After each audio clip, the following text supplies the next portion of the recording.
Il était une fois un preux chevalier, beau, noble et fort. Il se consacrait à Dieu et à l'amour. Saint-Georges et Lady Jeanne!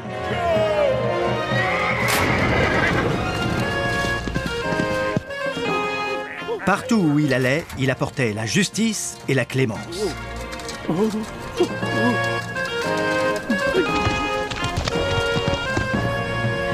Souvent fois, il sauva une damoiselle en détresse et jouta pour gagner les faveurs de sa dame. De tels chevaliers existaient-ils vraiment au Moyen-Âge ?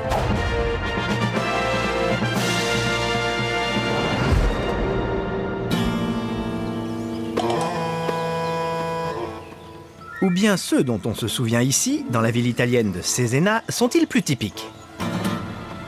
Un jour de 1377, une troupe de chevaliers et d'hommes d'armes pénétra en ville, en ferma les portes et entreprit de tuer hommes, femmes et enfants jusqu'au dernier. Un document rapporte que 5000 civils désarmés furent exterminés en une journée. Le chevalier responsable de ce massacre était anglais. Il se nommait Sir John Hawkwood. Que diable était-il arrivé à l'âge d'or de la chevalerie ? Notre histoire des chevaliers commence en 1066, quand Guillaume le Bâtard conquit l'Angleterre. Les anglo-saxons appelèrent ses partisans des Knights, qui devinrent knight, chevalier en anglais. Guillaume, qui on le comprend avait changé son nom pour celui de conquérant, récompensait les chevaliers avec des terres et des biens. Mais plutôt qu'un loyer, il devait lui fournir un certain nombre de jours de service militaire. Tout le système était conçu comme une machine de guerre. Et les chevaliers vraiment performants n'étaient pas du genre calme et pondéré. L'aptitude à réduire un autre homme en une bouillie sanglante ou à le couper en morceaux n'était pas seulement une des exigences de la chevalerie, c'était un de ses idéaux. Richard Cœur de Lion, par exemple, était célèbre dans la classe chevaleresque pour son habitude de fendre le crâne de ses victimes jusqu'aux dents. Mais pour qui n'était pas chevalier, ça posait un petit problème. Comment contrôler ces hommes ? Comment canaliser cette culture de la testostérone dans quelque chose de moins destructeur pour la société ? L'idée qui germa fut d'essayer d'inventer un code de conduite selon lequel la classe chevaleresque devait apprendre à se gouverner. Ça semblait une très bonne idée.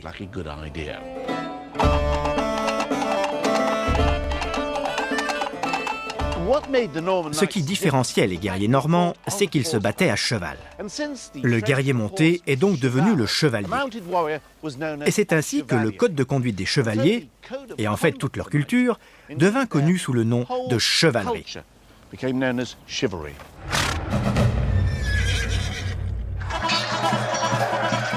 Mais qu'était exactement la chevalerie ? Eh bien, ça dépendait de qui vous étiez. Les chevaliers eux-mêmes n'avaient pas de doute sur ce que cela signifiait pour eux. Cela voulait dire apprendre à tuer, gagner de l'argent et devenir célèbre. Au XIIe siècle, l'homme qui incarnait le mieux l'idéal de la chevalerie était Sir Guillaume Marshall. À l'âge avancé de 5 ans, Guillaume était déjà endurci au péril de la bataille. En 1152, son père, Jean le Marshal, s'était rebellé contre le roi Étienne, qui vint assiéger son château.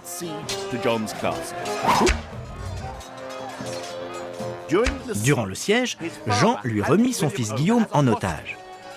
À un moment, le roi mit l'enfant dans une catapulte et menaça de le lancer par-dessus les murs du château. Le père de Guillaume cria en retour qu'il se souciait peu de l'enfant, car il avait le marteau et l'enclume pour faire davantage et de meilleurs fils.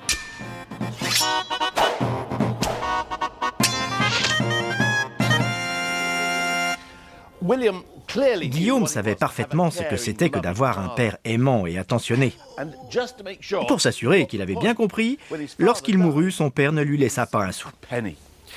Guillaume n'avait qu'une alternative, entrer dans le clergé ou devenir chevalier.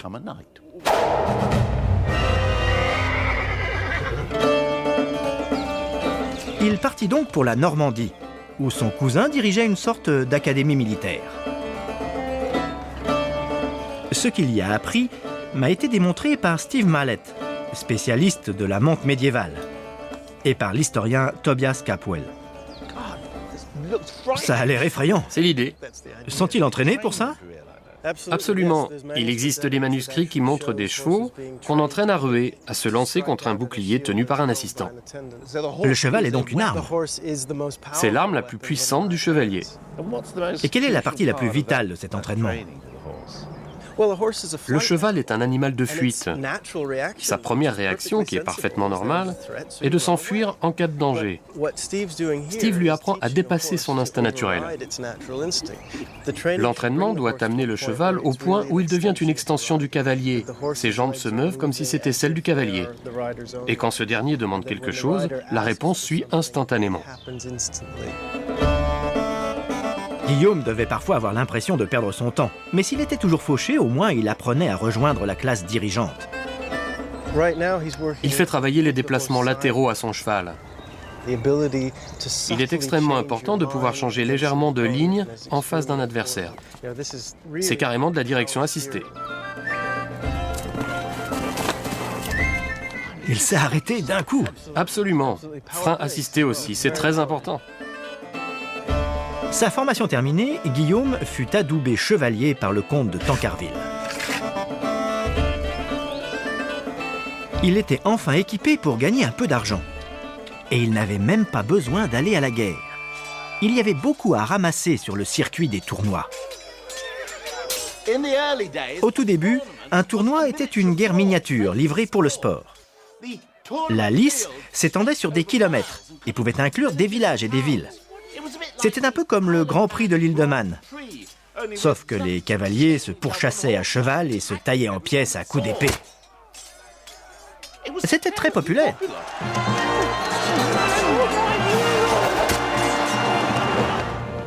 Ça devenait lucratif quand on capturait un chevalier pour en demander rançon. Guillaume toucha le gros lot à son premier tournoi. Son biographe nous dit « Le matin même, le maréchal était un homme pauvre, en biens et en chevaux. À présent, il avait 4 bonnes montures et demie.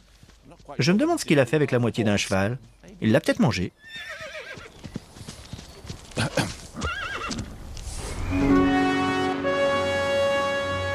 Sire Guillaume ne se contenta pas de devenir riche. Il accomplit un autre des idéaux de la chevalerie, la gloire. Pendant sa formation, il avait attiré l'attention de la reine Aliénor d'Aquitaine, ce qui était le cas de nombreux jeunes chevaliers. Mais il servait son mari Henri II avec beaucoup de succès. Pour le récompenser de ses loyaux services, Henri lui accorda la main de l'héritière la plus en vue sur le marché. Elle était livrée avec des terres immenses et son propre château. Que voici. Chepstow.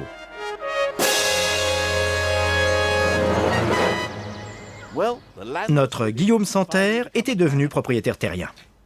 C'était le rêve de tous les chevaliers. Il était célèbre pour ses exploits guerriers et l'un des hommes les plus riches d'Angleterre.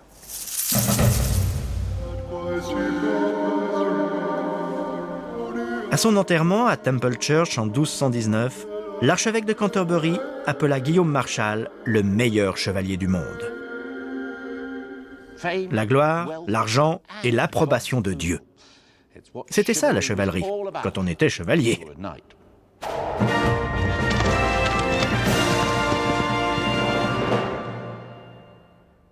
Oh, et le sexe.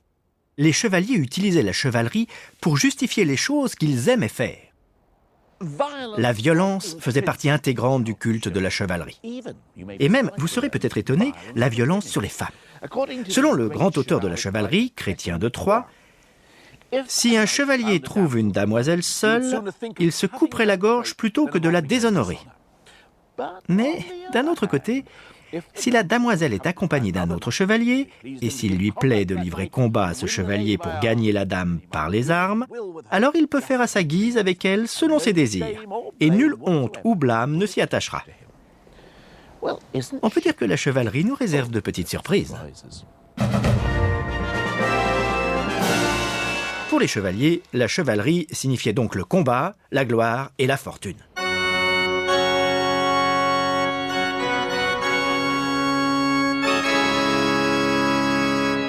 Mais d'autres voulaient exploiter le pouvoir de la chevalerie à leur profit. L'Église, elle-même souvent victime de la violence des chevaliers, eut la brillante idée de détourner leur énergie.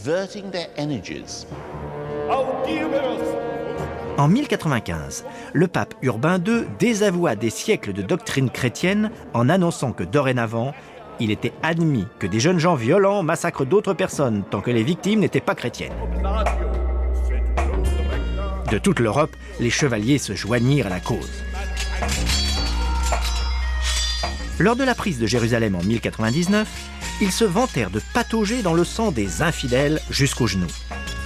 Jusqu'ici, les chevaliers devaient faire pénitence pour avoir tué. À présent, c'était tuer la pénitence.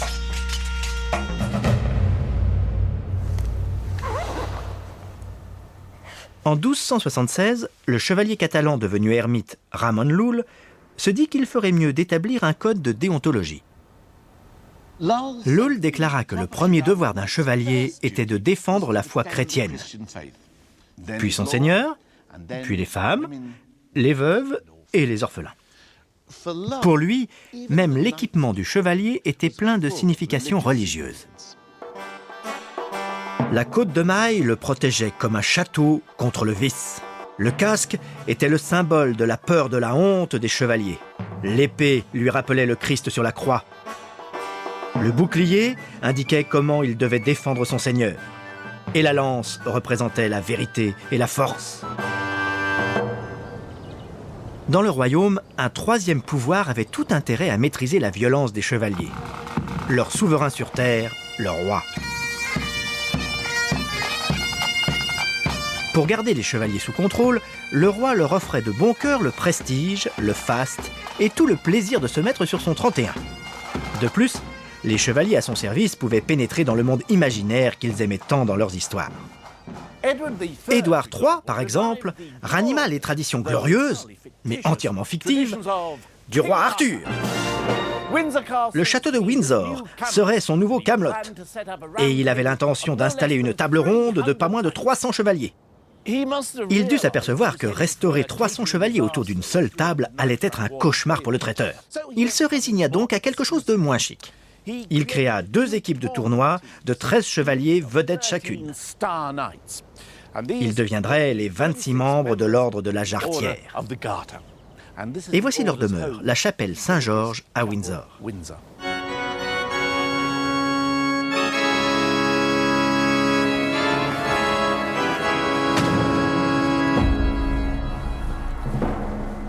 Même aujourd'hui, il n'y a rien de plus chic que d'être chevalier de la Jarretière. Et en prime, on peut entreposer gratuitement son blason et sa bannière dans la chapelle. Voici les chevaliers de la Jarretière moderne. On voit qu'ils sont placés de chaque côté de la chapelle en 2 équipes, exactement comme au temps d'Édouard. Il y a Sir Edmund Hillary, là-haut, le vainqueur de l'Everest, avec un kiwi et un pic. Cette bannière est à Edward Heath, avec un nuage matinal, du nom de son yacht. Au bout, il y a la baronne Thatcher. C'est la seule sans épée. On va sûrement lui donner une hache d'armes.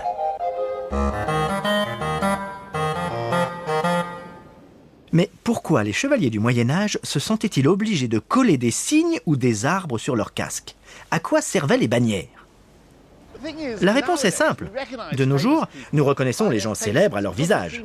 Les journaux nous inondent des photos d'eux. Mais au Moyen-Âge, on ne savait absolument pas à quoi ressemblait quelqu'un si on ne l'avait pas rencontré face à face. C'est pourquoi on avait des armoiries.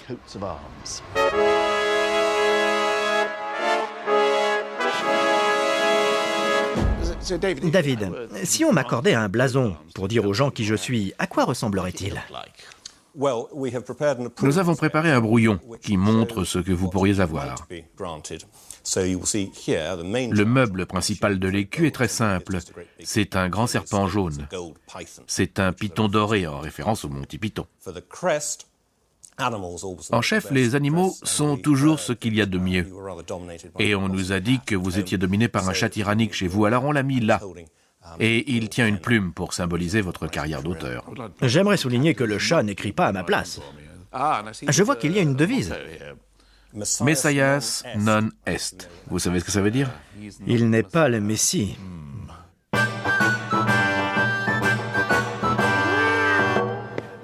Donc, si j'avais chargé avec un chat sur la tête, vous auriez su qui j'étais. Et vous auriez su aussi qui s'enfuyait dès le début des combats. C'était une sorte de défi que de se lancer dans la bataille avec son nom placardé partout sur soi. D'un autre côté, les armoiries pouvaient faire office de police d'assurance vie. Un chevalier, Robert Knollys, allait au combat avec une inscription sur son casque. Celui qui capturera Sir Robert Knollys gagnera 100 pièces d'or. Qui irait tuer la poule aux œufs d'or? Le code de déontologie était si fondamental qu'Édouard III institua la cour de la chevalerie. Et croyez-le ou non, elle existe encore aujourd'hui. La voici, Earl Marshall Court, à l'Institut héraldique. En ce moment, elle sert de salle d'exposition pour ces objets plutôt surréalistes. Mais quel genre d'affaires la cour de la chevalerie jugeait-elle? Des chevaliers poursuivis pour n'avoir pas ouvert le pont-levis à une damoiselle? Ou pour s'être enfuis devant un dragon? Non. Leur préoccupation majeure était l'argent. Il fallait sans cesse trancher pour déterminer qui avait des droits sur tel prisonnier ou comment se partager le butin. L'autre grand souci de la cour consistait à régler les droits de propriété sur tel ou tel blason ou écu. Parfois, les affaires duraient des années. Alors, la chevalerie a-t-elle fait diminuer les horreurs de la guerre? Oui, dans une certaine mesure, si on avait la chance d'être chevalier. D'après son biographe, le prince noir, fils d'Édouard III, était la source parfaite de tout honneur et noblesse, de sagesse, de valeur et de largesse. Voici comment il mit la chevalerie en pratique. En 1370, la ville de Limoges se révolta contre lui. Le prince se hâta d'écraser la rébellion. Et au cours de la bataille, 3 chevaliers français furent acculés par le duc de Lancaster. Ils durent se résoudre à capituler. « Mes seigneurs, nous sommes à vous. Vous nous avez vaincus, agissez donc selon la loi des armes. »« Par Dieu, répliqua le duc de Lancaster, nous en avons l'intention et nous vous acceptons comme prisonniers. » Le duc de Lancaster allait tirer une somme rondelette des rançons, et les chevaliers français vivraient pour voir d'autres batailles. Parfait, quand on était chevalier, ce qui n'était pas le cas des citadins. Et les qualités chevaleresques du prince noir n'allaient pas jusque-là. Toutes classes, âges et sexes se jetèrent à genoux devant le prince, implorant sa pitié. Tous furent passés par l'épée. Plus de 3000 hommes, femmes et enfants furent mis à mort ce jour-là. Soyons clairs, à la guerre, les lois de la chevalerie n'avaient strictement rien à voir avec la Convention de Genève. L'ordre de la Jarretière ne mentionne aucune disposition sur la protection des civils ou le traitement convenable des prisonniers de guerre ordinaires. La chevalerie était réservée aux aristos. Il est ironique de noter qu'alors qu'Édouard était très occupé à renforcer le prestige du code de la chevalerie, il n'avait pas la moindre intention de s'y plier dans sa guerre contre les Français.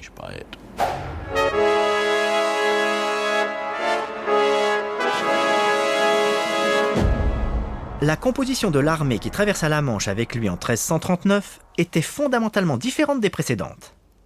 Voyez-vous, la nature de la guerre changeait, principalement grâce à l'économie.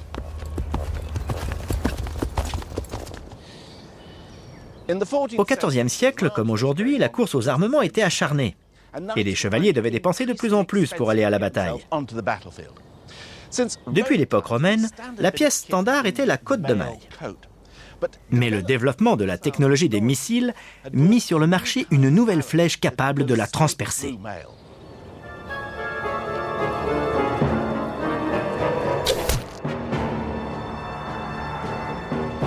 Et une nouvelle arbalète dotée d'un meilleur pouvoir de pénétration vit le jour.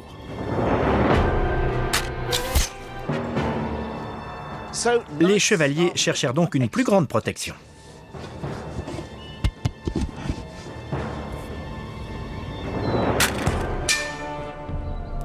Évidemment, les armes gagnèrent en efficacité contre les armures. Une vieille chanson française décrit un chevalier si terrifié qu'il souille sa couverture de sel. Ça ne m'étonne pas.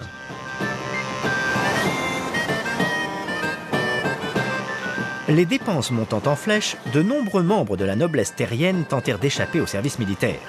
Et quand Édouard débarqua en France, au début de ce qui allait être la guerre de 100 ans, le gros de son armée était des soldats rémunérés, la plupart issus des plus basses classes de la société.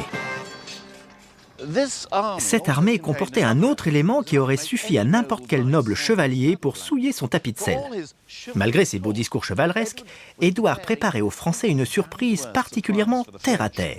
Il avait des milliers de paysans archers bien entraînés, tous armés d'arcs longs. Oubliez la chevalerie, tuez les chevaux. À la bataille de Crécy en 1346, des milliers de nobles français chargèrent en grande pompe. Mais les Anglais suivaient une autre règle du jeu. En 5 minutes de combat, les Anglais lancèrent plus de 300 000 flèches. La fleur de la chevalerie française fut décimée par des archers à 3 pennies par jour. En tout, les Français perdirent plus de 5000 hommes contre quelques centaines d'Anglais. En 1360, les deux camps en eurent assez. Ils signèrent un traité de paix. C'est à cet instant que le monde bascula. Édouard dit « On rentre les gars, cessez le combat, allez, tout le monde à la maison !» Personne ne s'en soucia. Il s'amusait bien trop pour ça. C'est que dans l'armée d'Édouard, nombreux étaient ceux qui n'avaient pas de maison. Certains se battaient en France depuis 20 ans. Ils avaient peut-être pris un château et ils y vivaient à présent comme des seigneurs. Pourquoi rentrer chez eux ? C'est ainsi qu'apparut un nouveau genre de capitaine. Beaucoup se faisaient appeler chevaliers, qu'ils aient été adoubés ou non. Ils se formèrent en ce qu'ils nommèrent grande compagnie, se battant ni pour un seigneur ni pour Dieu, mais pour eux-mêmes. C'étaient des bandes de pillards en nombre cauchemardesque. On rapporte qu'une compagnie était forte de 16 000 hommes. Les grandes compagnies se répandirent à travers la France, ravageant tout sur leur passage. Pour finir, ils descendirent en Avignon, qui à l'époque était la résidence du pape. Ils brûlèrent la campagne avoisinante et menacèrent d'attaquer le représentant de Dieu sur terre, à moins qu'il ne leur remette une somme d'argent capable de réchauffer leur spiritualité. Le pape finit par lâcher environ 100 000 florins. Assez pour payer un ouvrier du bâtiment du XIVe siècle pendant à peu près 3000 ans. Le représentant de Dieu sur terre était réaliste. Il savait qu'on ne pouvait pas les acheter facilement. Il s'adressa donc aux brigands. « Écoutez les gars, je rajoute des pardons gratuits pour tous vos péchés jusqu'à maintenant. Et en plus, je vais parler à un type que je connais et qui peut vous proposer du boulot en Italie. C'est honnête comme marché, non ?» La suggestion n'était pas idiote. L'Italie regorgeait d'opportunités de carrière pour des soldats mercenaires sans foyer. Bien sûr, l'Italie n'existait pas vraiment à l'époque. Elle était composée de nombreuses cités-États, Pise, Rome, Florence, Milan, Mantoue, qui s'affrontaient depuis des siècles. Mais se battre n'intéressait pas vraiment les citoyens, qui prirent l'habitude d'employer des compagnies de mercenaires pour le faire à leur place. Ce qui nous ramène à ce type, Sir John Hawkwood, possiblement le chevalier anglais le plus célèbre de son temps. Il n'était pas noble, c'était le fils d'un tanneur qui était sorti des rangs. Il fonda rapidement sa propre compagnie de mercenaires et gagna si bien sa vie à se battre pour qui voulait bien le payer qu'il put acheter plusieurs châteaux comme celui-ci, en Toscane. Pas mal pour un pauvre gars de l'Essex. Sir John n'était pas chevaleresque. Il ne prétendait pas à un noble idéal, et il ne se battait pas pour la gloire ou l'honneur. C'était simplement un homme d'affaires. Et son affaire, c'était la guerre.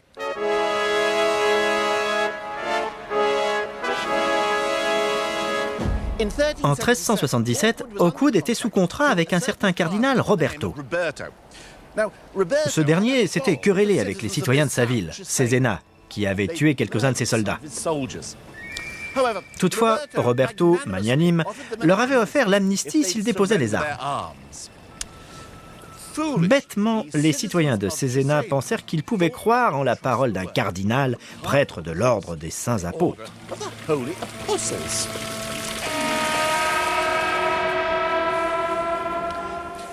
Dès qu'ils furent désarmés, le cardinal Roberto fit venir Sor Hawkwood de Faenza, où il était occupé à coordonner le viol de toutes les femmes de la ville. Le cardinal dit qu'il voulait la justice, et par justice, il voulait dire du sang et encore du sang. Le carnage qui s'ensuivit choqua toute l'Europe. Selon un chroniqueur, ils brûlèrent et massacrèrent toute la ville. La rivière était rouge de sang. Et au milieu des ruines fumantes, des viols, des tueries, se produisit un épisode lamentable. 24 moines furent tués devant l'autel principal avec toute la congrégation. Selon un rapport, il y eut 8000 morts et 16 000 personnes s'enfuirent. Tous les bâtiments furent détruits.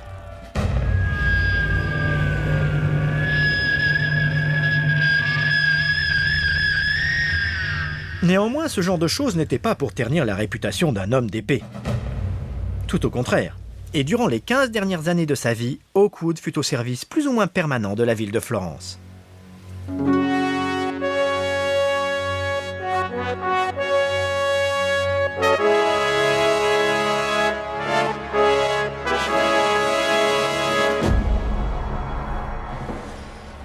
Lorsqu'il mourut, la cité lui offrit des funérailles grandioses et le célébra comme un héros.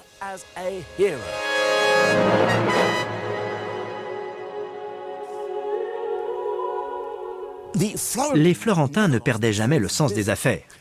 Voyez-vous, ils avaient promis à Hawkwood une magnifique tombe de marbre dans la grande cathédrale de Florence. Toutefois, quand Richard II réclama le rapatriement de son corps en Angleterre, les Florentins décidèrent de faire des économies. À la place, ils accrochèrent ce magnifique tableau qui représentait la magnifique tombe de marbre qui aurait dû être construite. Néanmoins, le fils de tanneur de l'Essex était devenu virtuellement noble en transformant la guerre en commerce. Le mercenaire et le chevalier ne faisaient plus qu'un. Mais y a-t-il jamais eu de différence? Le chevalier des comtes n'a jamais vraiment existé. Toutes ces histoires de sauver les damoiselles et d'aider les faibles ne sont que de jolies chimères. Même au Moyen-Âge, la chevalerie signifiait ce qu'on voulait qu'elle signifie. Peut-être sommes-nous mieux sans chevalerie. Ces nobles idéaux ont été trop souvent utilisés pour perpétuer la guerre, ce qui comblait les vœux de ceux qui en vivaient. Un des contemporains de Hawkwood dit de lui « Il a tellement bien mené ses affaires qu'il n'y avait guère de paix en Italie de son temps ». Et je suppose qu'il est toujours vrai que ceux qui prônent la guerre sont ceux qui en tirent profit, qu'ils soient fabricants d'armes, politiciens ou preux chevaliers.